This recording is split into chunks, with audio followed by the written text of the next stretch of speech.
Assalamualaikum warahmatullahi wabarakatuh, teman-teman sekalian. Selamat datang di THW Channel. Kali ini kita akan membahas sedikit manuskrip Aceh yang akan kita baca jawabannya nanti mengenai tentang kasus Rohingya yang hari ini sangat sulit untuk diberikan jawaban finalnya. Bagaimana kasus Rohingya itu ketika mereka datang ke tanah ini, ke tanah Aceh ini. Alhamdulillah, sikap dari pejabat-pejabat kita, dari ulama-ulama kita sudah memberi sikap terhadap Rohingya yang ada di Aceh.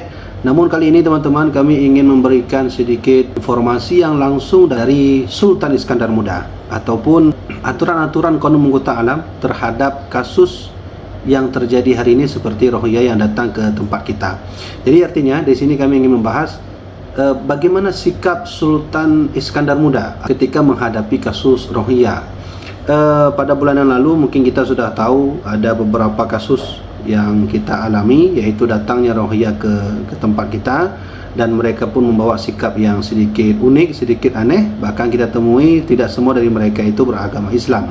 Kemudian pada bulan ini juga baru saja datang teman-teman sekalian, yaitu kasus Rohingya yang masuk ke negeri Aceh, yaitu di Perlak tanggal 21 Januari tahun 2024 yang berada di perairan Tanjung Tualang, Kecamatan Perlak Barat di Aceh Timur. Jadi itu adalah kasus terbaru yang datang ke tempat kita. Oleh karena itu kita ingin tahu bagaimana sih gambaran atau jawaban status hukum yang datang langsung dari Sultan Iskandar Muda. Oke teman-teman sekalian, langsung saja. Jangan lupa terlebih dahulu like channel kami, subscribe. Jangan lupa jika ini bermanfaat, video ini bermanfaat, teman-teman bisa bagikan ke teman-teman yang lainnya. Baik teman-teman sekalian, yang pertama, bagaimana sikap Kerajaan Aceh Darussalam ataupun Raja Sultan Iskandar Muda ketika menghadapi kasus seperti Rohingya ini? Maka kita akan baca yang pertama pada halaman manuskrip asli. Teman-teman jangan sampai lupa, manuskrip yang kita baca ini adalah manuskrip Qanun Mughta Alam, yang manuskripnya asli itu ada di Museum Profesor Ali Hashimi dekat dengan Rumah Sakit Fakinah. Kita akan baca langsung bagaimana sikap raja-raja kita dahulu. Kalaulah ada orang-orang asing melalui laut datang ke sini, maka yang pertama harus diterima. Silahkan buka, kami sudah mencatatnya, buka halaman ke 119. Itu halaman manuskrip asli atau buku ahli aksara yang ada di Google, halaman ke 168, 169. Di sana tertulis pasal bab adat orang asing mati. Maka apabila mati orang asing, begitu tertulis dalam Qanun Mughta Alam, yaitu umpamanya nahkoda ataupun kapten atau saudagar, yaitu atas nama bangsa asing, walau orang-orang besar ataupun orang kecil Islam ataupun kafir timur atau barat, yaitu yang datang dari luar negeri masuk ia ke dalam wilayah Kerajaan Aceh Darussalam, yaitu sengaja ataupun tidak sengaja seperti hanyut di laut, maka hendaklah diambil dan dijaga dan diberikan makanan dan pakaian, dan jika mati ditanam dengan sepertinya, maksud sepertinya dengan selayaknya.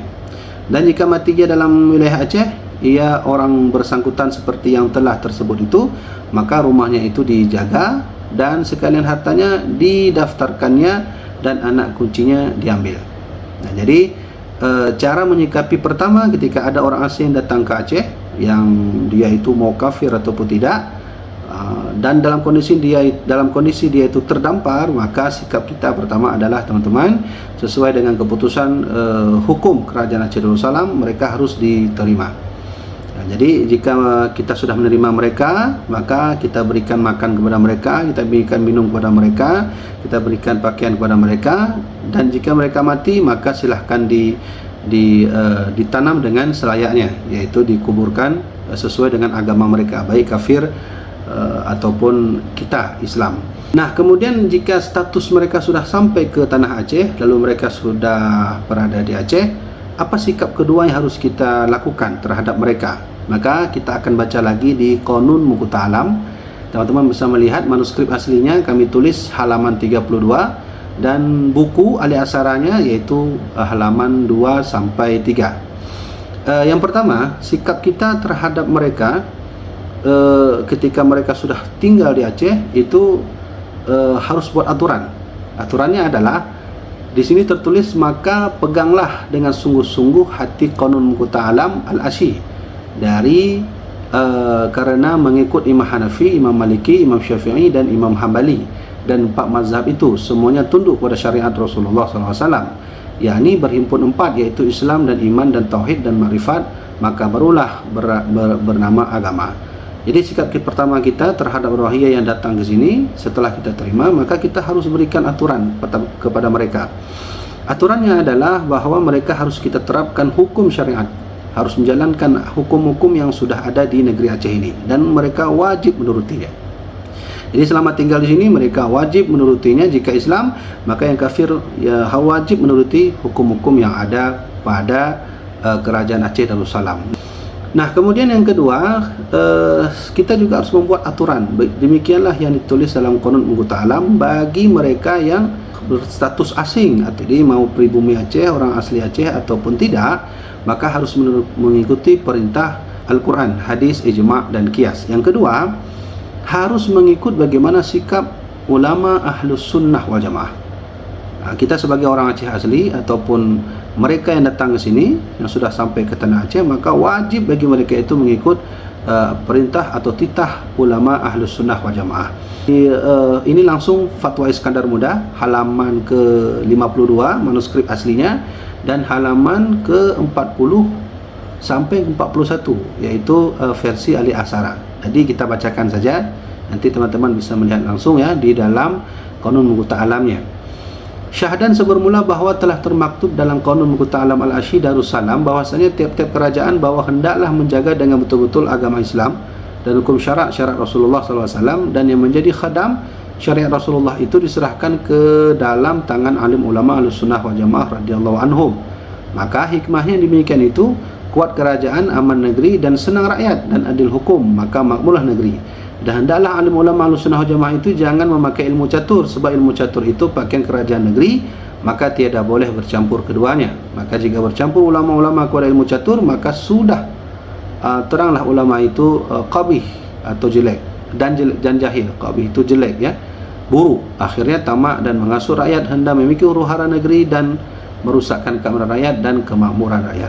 Jadi secara otomatis hukum ini berlaku bagi seluruh pemimpin tertinggi Aceh atau pejabat-pejabat Aceh, baik mereka raja ataupun ulama, yang mereka semua juga masuk dalam hal ini adalah pribumi Aceh ataupun tidak, orang-orang kafir ataupun orang-orang Islam yang masuk ke sini, baik yang asing ataupun tidak, wajib menuruti perintah syariat Rasulullah SAW yang semuanya itu khadamnya. Khadam itu artinya mengembalikan semua urusan ini, ya, menjaga syarat ini itu kepada ulama Ahlus Sunnah wal Jamaah. Kemudian ini yang paling penting teman-teman, bahwasanya kasus rohiyah yang datang ke tempat kita yang mereka sudah lama tinggal di sini, kita harus faham bahwa mereka sesungguhnya itu harus punya identitas diri. Jadi kita ini sebagai orang Aceh harus punya identitas diri, dan mereka juga harus punya identitas diri. Artinya kecintaan mereka terhadap negara, kecintaan kita juga terhadap negara. Jadi punya masing-masing kecintaan. Oleh karena itu, dalam hal ini Qanun Mughta Alam, yaitu langsung fatwa daripada Sultan Iskandar Muda, halaman manuskripnya 73 sampai 74. Kemudian halaman buku Ali Asara 80 sampai 81.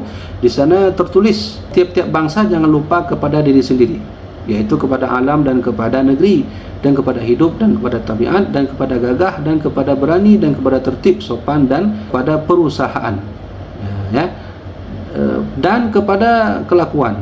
Dan ingat, selama-lama itulah ruh patriot yang kuat, yang tajam lebih daripada besi apapun juga, dan lebih panas daripada api, dan lebih keras daripada angin, dan lebih yang lebih daripada laut, dan seterusnya. Nanti teman-teman bisa lihat lengkapnya pada halaman 80 dan 81. Artinya di sini Kerajaan Aceh Darussalam memberi hukum kepada kita bahwa sebenarnya dimanapun kita tinggal, dimanapun bangsa kita, maka kita harus punya harga diri yang kuat untuk membela harga diri itu, untuk membela bangsa, untuk membela wilayah kita. Oleh karenanya kasus rohiyah ketika datang ke sini, mereka juga harus tahu bahwa sesungguhnya mereka harus punya harga diri dalam setiap diri mereka.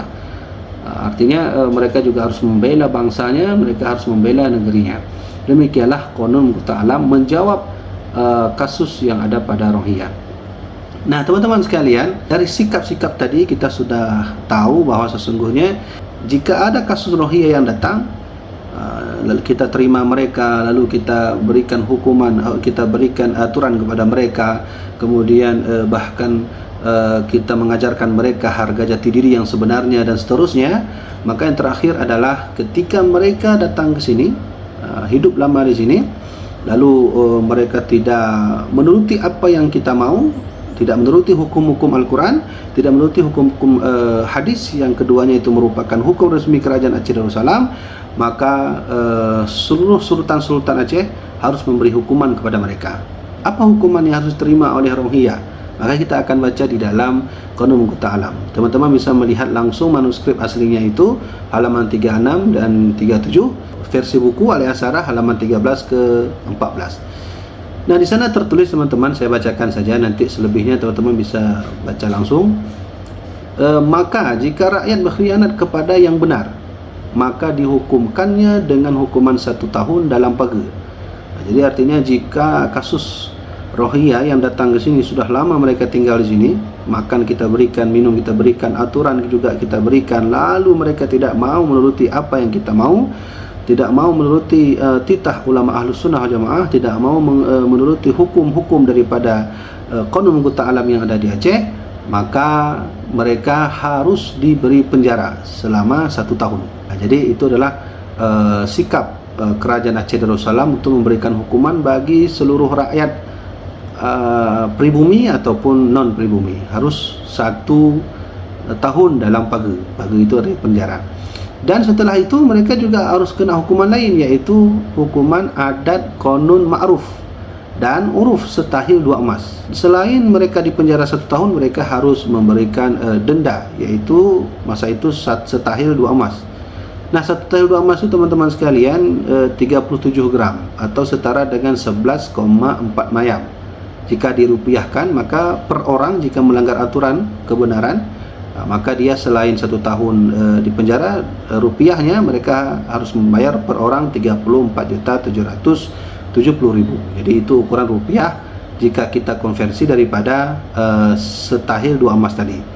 Namun jika mereka benar, mereka naik banding dengan berbagai macam kasus yang terjadi, maka pihak kerajaan harus memberikan kepada mereka 2 kali lipat, yaitu 2 tahil 4 emas, 74 gram emas, atau senilai dengan 24,4 mayam jika dirupiahkan 74.420.000. Nah, teman-teman sekalian, inilah sedikit jawaban singkat terkait tentang sikap Raja Iskandar Muda dan sikap para raja Kerajaan Aceh Darussalam ini dengan Qanun Muqta' Alam terhadap kasus-kasus yang terjadi, termasuk dalam hal ini adalah kasus Rohingya yang datang ke tempat kita. Jadi teman-teman sekalian, inilah singkat dahulu penjelasan kami tentang manuskrip Aceh. InsyaAllah di THW Channel, selain kita akan mengadakan ziarah, lalu kita mengunjungi situs sejarah, kita juga akan mengkaji hukum-hukum yang ada pada manuskrip Aceh yang ditulis oleh raja-raja kita dan ulama-ulama kita terdahulu. Teman-teman sekalian, jangan lupa untuk selalu ikuti channel ini, subscribe channel ini, dan tekan lonceng untuk mendapatkan edukasi-edukasi terbaru yang tidak tertinggal. Demikian, mudah-mudahan bermanfaat. Wallahu a'lam bishawab. Assalamualaikum warahmatullahi wabarakatuh.